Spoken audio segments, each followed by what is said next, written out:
If you're running ads on Meta to generate high-ticket leads for your coaching, consulting, or service-based business, and you have this one problem that you cannot get good enough leads, then in this video I'm going to take you through my entire SOP, which has 5 steps to guarantee that your ads generate high-quality leads only. And it's not going to be as simple as saying, hey, improve your ad copy. We'll be also discussing quite technical topics, things like pixel conditioning, splitting your pixel, using it in different occasions. This video is going to get pretty technical, but it's good because chances are you're going to be one out of the few hundred people watching this video and will beat your competition. And in case you're wondering who I am and why you should listen to me, my name is Nazim, and I spent over $5 million in Facebook and Instagram ads to generate high-ticket appointments for our clients, which turned into $35 million in sales. And 2 of my clients actually scaled, well, not quite there it is, scaled to ClickFunnels, 10 million club award. And yeah, definitely I know a thing or two about running ads and running ads in a way that you're not going to generate some sales appointments, because everybody can do that, but high quality appointments. Okay, and without any further ado, I'm going to take you to my share screen and walk you through the entire SOP, which is 12 pages long. By the way, you can ask for that SOP if you just go DM me on Instagram. You'll see my Instagram social links below this video, but I'll try to rip through this SOP as quickly as possible. So here we are, we're looking at the SOP right now, and it's a core checklist. It's got 5 items. Let's jump in. All right, and the first point is going to be that you'll have to start talking to your ICP. And no, this is not your generic copywriting advice where I'm going to tell you to write better copy, because then it's going to convert more. It's got nothing to do about copy. This one, it's got everything to do with your targeting, because since Meta has released its Andromeda update in 2025, Meta does not do its targeting based off your interest targeting anymore. It does 90% of the targeting based on your ads, which includes ad copy and ad creatives, which includes everything. The text above your video or your image, and then also especially what do you say in the video. And if you're on a coaching, consulting, or personal brand or service business where you're selling high ticket services, then I highly recommend that 90% of the ads you run are video ads, because ultimately people buy from you because they watch your videos and they trust you, right? So exactly what you're going to say in the video has got everything to do with the sort of leads Meta is going to be placing your ads in front of, aka the targeting. Right, so again, as you can see, ad copy, headlines, video scripts, everything goes in the equation. And I would say the best places to nail your ICP language, obviously I would assume that if you're watching this video, you're running ads, you've been in business for quite some time, so you know how to talk to your clients. But then also revisiting sales calls, especially the ones that closed, some objections you've had, which will tell you essentially the worries or fears or concerns of your clients, and also just generally delivering your service to your clients. You have to speak exactly their language. And for example, if you're selling, let's say, very expensive real estate to very rich people, you'll have to also talk to them a certain way and use certain kind of words like capital, like investment. You're not going to be using words like dough or cash or stuff like that, right? So like I said, also the traditional targeting is that back in the day, we would do these layered targetings, because I've been running ads for close to 11 years now, and we would do these crazy audiences because Meta did not have AI algorithms doing its targeting, reading through tons of data. We would literally have to create these Excel sheets of specific interests we would have to go and hunt and target, and then we would basically stack on top of each other to essentially narrow down the exact audience as much as possible, but you don't have to do that anymore, right? Now, the good news is that Meta has become really, really good at going after your ICP, after the people you want. But the bad side is that it's also really good after going the wrong type of people. Again, this is why not just copywriting, but just generally speaking to your ICP is so damn important. Now, obviously, this doesn't just go on the ad level, but also on the VSL level. And the reason I put VSL in here is because 90% of the time when we run ads for clients to generate high-ticket sales appointments, we run VSL funnels, essentially where people opt in, or we send them straight to a page where there's a video where our client talks about their services and does their pitch, and usually the call to action is to book a call. Your VSL also needs to be a certain way, because if you're going to be selling to the rich folk, especially done with you or done for you services, even a lot of times if it's a coaching business, the VSL should be around 5 to 10 minutes. Pretty much wants to know only 3 things. Can you help them? How you can help them? And then, has this worked for others, aka proof, right? So the VSL also needs to be a certain way where you give a lot of proof, you go straight to the point, because as you can imagine, people who are making 100K, 200, 300K per year, or even $1 million a year are not going to necessarily sit down and watch an hour-long webinar, right? So That's point number one, right? Talking to your ICP, being really good at copywriting, and that's not just writing, but also writing your ad scripts in a way that you talk to your ICP, and not because it's good for conversions, because a lot more people will get persuaded by the copy or by the video, but because Meta does targeting, 90% of its targeting based off what you say in the videos, your ad creatives and your ad copy. So that's number one. Actually, I'll tell you one more story. Literally last week, I had an issue with a client where for 1 week straight, our lead quality literally took a nosedive. We would, back in the day, get 80% of leads that would say that they have more than $1,000 to invest in the program. And in the span of 1 week, that went from 80% to only 20% of people now were saying that they have more than $1,000. And obviously 80% now were saying that they're pretty much completely broke, less than $1,000 to invest. And when I did the inspection of the ad account, sure enough, there was this one ad that was just shot in a way that it was appealing to, let's say, a demographic that was not financially qualified. And as soon as we turned that ad off, literally the performance went back to normal, back to the same thing, right? So really important that you talk to your ICP. Now, step number 2 is going to be your application process and how you actually handle the leads that come into your pipeline. Because if you're sending everyone to the same calendar, to the same thank you page, you're doing it wrong. But first, let's talk about the calendar. Because chances are, once people watch your VSL, they're going to come to an application form that looks like this. This is for one of our clients, and I already filled out like name, email, phone number. And what's going to happen there is, obviously, you can give them a few more questions that vet for their interest, but ultimately, at the end of the day, you're going to come to a financial question, a question like this that really determines if the person is financially qualified or not. Now, here's the ninja trick that not a lot of people know about. Typically, what people like to do is, no matter if people say less than 1,000 or 5,000, they're going to send them to the same calendar, right? They can even have setters on the team, but they're going to send them to this one calendar that goes to the closer, and then the closer will have to tell someone on Slack to cancel that lead because that lead does not look high quality enough, and setter will then call them or take them over. It's a very confusing process. What you can do in Typeform, and what we personally do with our clients, is if they say, let's say, less than 1K, they're going to go to one calendar, right? Typically we use Calendly. But if they say that they're financially qualified, then let's say they have more than 1K or 2.5 or whatever that benchmark is for you, they're going to be sent to a completely different calendar with a closer. And this is literally how we do it here in Typeform, as you can see. There's 2 calendars that we're sending them to. There's a 20-minute call for the setter or an hour-long call to the closer, right? And we're going to go even a step beyond that. Let's say if someone says less than 1K, we're going to ask them an additional question, and we're going to be very upfront with that person about the minimum investment price in our program, right? We're not going to beat around the bush, because if the person has already says they have less than 1K, we're going to be upfront about the minimum amount of money they have to invest, right? We're going to say $3,000, and if they say that they have such access to the capital personally, aka cash, then we're going to send them to book a call in Calendly. But if they say that they don't have that, even $3,000, and if they click submit, then they're going to be taken to a page that either completely disqualifies them or downsells them, as you can see here. Going back to this SOP again, huge mistake, sending everyone to the same calendar and basically overbooking your closers with unqualified leads, and then either leaving them there or somehow manually trying to remove them, and that's not a perfect process. If you want to do it best, just use a Typeform with a calendar integration, and in Typeform, based on the questions, you can route people to different calendars. And this takes me to the point number 3. And point number 3 is probably the most important point here, besides talking to your ICP, which is also super important, and that point is pixel conditioning.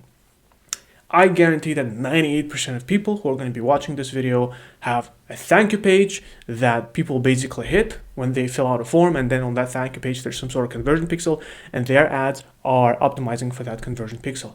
But what if I told you that you can have multiple conversion pixels or multiple destinations, but some destinations do not have to have a pixel? Let me explain. Let's say you are bringing in 100 booked calls per week, but 60% say that they don't have the money, and 40% say that they have the money, aka they are your ideal client profile or your high quality leads. My question to you is, why are you sending both qualified and unqualified people to the same thank you page where the pixel reads that data. And essentially what happens is that MetaPixel thinks to itself, well, if he wants me to target both unqualified and qualified leads, then I'll just keep doing that. So you keep getting both qualified and unqualified leads, and you're trying to solve it by adding extra questions in the survey form or changing your ad copy. All the while, you are telling directly Meta that, hey, I love the leads that you're bringing me, both qualified and unqualified, because that's what really it is. If you have a pixel on the page that gets both qualified and unqualified leads, that literally sends the data back to Meta, which is how it does its targeting, through the pixel. Now here's a better way. Have 2 thank you pages. And again, this is why you need to have 2 calendars. You cannot do it unless you have 2 calendars, or at least some sort of logic conditioning in your survey intake form, whether it's Typeform or SurveyMonkey or whatever, right? We typically use Typeform. It works the best for our clients. You need to have 2 thank you pages, and the way it works for our clients is if someone says we have less than an X amount of money, we're going to send them to a setter or completely disqualify them from the application process. And even if they book with the setter, that thank you page is not going to have a pixel whatsoever. And only if they say that they have the money, they book with a closer, they're going to go on the thank you page that's going to have the only conversion pixel. And this is how we're going to tell Meta that we only want people that have the money, because the other thank you page does not have the pixel. So it's almost like Meta does not see those people. It doesn't register, kind of like it doesn't register in its periphery. Meta only sees qualified leads. And that's how you improve your targeting, not by adding extra images or trying to change the color of your button from red to green. And one more thing is, when you're going to be installing your pixels, do not use custom conversion pixels. Use a real Meta or Facebook standard event. Right? Typically, we like to use complete registration, and that's what I recommend to all of my clients. All right, so we've covered 3 points already, and it's been all about ads and optimizing your targeting and optimizing the pixel delivery. Let's talk about what actually happens after people book a call, because a lot of people falsely think that they can improve the lead quality only before they book a call. But I'll argue that you can 2x the lead quality after they already booked a call with you, even the ones who were not going to spend the money with you. And here's why. What I'm going to show you is a way how to build your thank you page that literally 10x's people's trust in you and your services, so that even the people who have a bit of money left that they wouldn't spend otherwise will spend with you. Because guess what? If you're a legit business owner, you will bring them the results and you can show the proof, then they're going to trust you with their money. And that's how you can also increase lead quality, not just by targeting people in like a higher financial demographic, but also working with people who already applied to book a call with you, who have the money, but you still need to convince them to open your wallet. The fact that they booked a call with you means that you spiked their curiosity.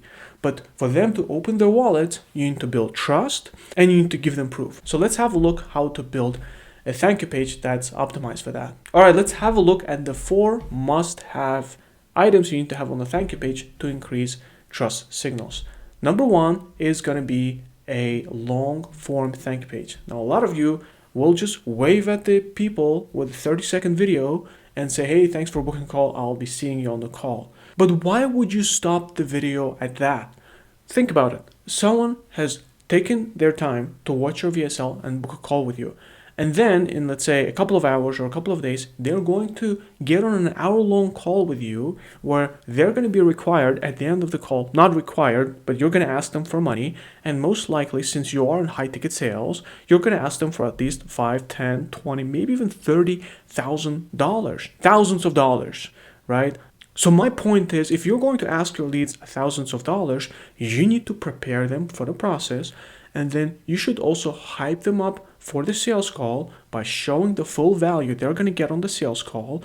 And you're not going to do that with a 30-second video where you just say, thanks for booking a call, I'll see you on the sales call. Because right now is actually the best time to hype up your program, to hype up your client results, and to hype up the sales call itself.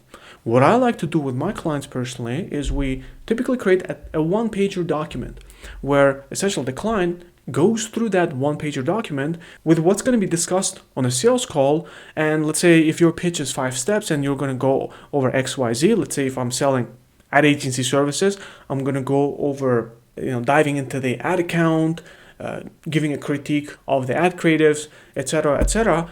I'm going to make sure that on the thank you page, I say, hey, on the sales call, it's not going to be one of those stupid sales calls. We're actually going to run you through my framework, and you don't have to even offer a done-for-you service to do this. Even if you're selling IP or like coaching, you still probably run people through some sort of information gathering process. Well, then just package that information gathering process in a certain way, in a certain matrix that looks good, that makes sense, and talk about it. You can make that thank you page video at least 10 minutes long, and if you stuff it with a couple of more testimonials, it can become 12 minutes long, and it's gonna always, every time, beat a typical 30-second video where you're just shaking at people, get on the thing, I'll see you on the call. That's not going to impress people, especially not in this time of day, right? So that's number one. Make the most of the thank you page video. Element number 2 is going to be adding a one-click add to calendar button, right? A lot of times people in the same 30-second video, they'll say, hey, and make sure to go look up my name in the Gmail and accept the invite. Well, what if I told you that you can just include a button like this in there, where if they click on it, it's going to open their calendar, the calendar that they use. It can be a Google Calendar, or it can be Apple Calendar, or Microsoft, and it will automatically create an event in their calendar that's going to say Nazim-John discovery call. And you can do that. You can program it in Go High Level or ClickFunnels, and that's how you're going to make sure that the person does not forget about your sales call, as opposed to trusting them that they're going to go look up your email. Maybe the sales reminder emails go to spam. You don't want to risk like that, right? And you want to add a button like this. So that's point number 2. Point number 3 is going to be adding FAQ videos. For this client specifically, they are right now in the process of recording all of these text-based FAQs into videos, and you can do text-based FAQs, no problem, but I just like videos for everything. It's just, to me, more personable. But essentially what I want you to do is think about 10 biggest things that your leads still might feel or think unsure about before getting on a sales call with you, about your services, about your presentation, and I want you to create a video about them. Let me give you an example. Let's say if you're in BizOp, right? Probably one of the biggest questions people are going to have in their head, especially if you're going after a more educated, better, well-off demographic who have full-time jobs that require a lot from them. A lot of them are going to think, hey, do I have to quit my job to start this BizOp thing? And don't make them wait until the sales call to ask you that question, because a lot of times people will make assumptions that are going to work against you and against your sales process. They're going to probably think to themselves, no, there's no way I can do it with my full-time job. Or they're going to lie to me on the sales call because the salesperson is probably going to be sleazy. It's not going to be the Mr. Business Owner presenter who just gave me the presentation. It's going to be some Mr. Sleazy salesperson who's trying to get the commission, right? I don't believe the salespeople are sleazy or they're after a commission, but you get my point. So why don't you take questions or objections like that and preemptively handle them and put them on a thank you page? And the design can be easy as well. It can be 5 videos, 2 videos per each row, and underneath each video there's going to be a question. Can I do this while having a full-time job? That's number 1. Number 2, is this another online course? Let's look at how my client responded to this question. No, this is a mentorship program, right? This is not a DIY course. There's personal coaching, support team. And right now, this is good. And you can at least get started with this. You can probably bang this out in a day and just post it there. Probably it's going to take you a couple of days to record videos. And then I would recommend that you put videos. You can actually keep both, right? For people who like to watch a video or read text. So add an FAQ section, right? So that's number 3. And element number 4 is obviously going to be testimonials. And you want to have a mix between screenshots and videos. My suggestion to you is to basically trash the page with as many testimonials as possible. Again, both image ideally and videos. And this is just a reminder, common sense, really, in case you haven't put them yet. And also make sure to put testimonials in your VSL as well. Talk about it. Actually, in the beginning of the VSL, especially if you're doing done for you or done with your services, you want to very early in the VSL say, hey, in case you're wondering, we're XYZ company, we'll work with this, or that guy. If you're doing like done with you coaching consulting, say, hey, before I dive into this, here's proof that it works. Here's John who did it, Pamela, and Isabel, whatever, right? I'm out of Western names. And lastly, we're going to talk about the fifth element, which is kind of, again, kind of like common sense. But I still believe a lot of people do this wrong, and that is email reminders. A lot of people will say, yeah, well, I have email reminders. My Calendly sends automated email reminders. That's not really what I'm talking about. I'm not talking about, hey, John, this is Nazim. I'll see you at XYZ time and XYZ date. What I mean is that you keep building proof and you keep building authority even in the emails after people book the call. And most people don't actually realize how hard you can go with the emails and how aggressive you can go with the emails, because it's not going to be for a very long time. And also, don't be shy to go hard and aggressive with the emails. You can send 2-3 emails per day until the day they're going to have a call with you. Here's why. That person, just think about it logically, just use logic, yeah? That person has already booked a call with you. They watched your VSL. They spend time answering the questions in the forum, some of which are probably pretty stupid. And then they watched the thank you page video. They went through your FAQ question. That person is bought in and invested in working with you. So why would you not send them as much more info and proof as possible to help them prepare for the sales call? Don't be shy here. This is not a time to be shy. So I recommend that you send at least 2 to 3 emails per day. It's only going to take 1 or 2 days, guys, before that person books a call with you, because I hope you're not opening your sales calendars for more than really 3 business days, because any wait time longer than 3 days, your follow-up, your show-up rates are going to start taking a nosedive quite significantly. I would say ideally open only today and 2 days ahead, but sometimes you can go 3. Very rarely, if you're completely tapped out and you're still spending thousands of dollars a day on Facebook, you can open the 4th or 5th day, but the golden standard is 2 to 3 days. So it's not going to be that bad that you send the 2-3 emails a day, because it's going to be only a few days. What kind of things to put in the emails? Exactly the sort of things you already discussed in the FAQ. Just write them out. Think about your prospects' biggest fears and biggest objections or biggest misconceptions that they might have before getting on a sales call with you, and preemptively handle them. That's number 1. And then number 2, give them proof. And also one great thing here is that in the emails, you can go pretty aggressive. You're outside the realm of Meta and Facebook and Instagram, right? There you have to do compliance and, play by their rules. But now you're in your domain, right, in your world. You own the emails that you send, and you can go as aggressive and as hypey as you want. Obviously, still, if you're watching this video, if you run a business, do not lie to your clients, do not lie to anyone for that matter, and only send truthful information. But if you have those juicy testimonials, use them. That's it, guys. That's it for this video. In case you want to work with me and my agency to help you implement the stuff, this looks like a lot, but we'll get it done with you in a week or maybe even less. And obviously, if you want us to take over your ad campaigns, to book tons of qualified sales appointments with your team, go to nazimconsulting.com and discover more about work and book a free discovery session with me. And if you want this SOP specifically, go to my Instagram. It's Nazim Agabekov. I'll link it below. Send me a DM and I'll send it to you. Talk to you soon.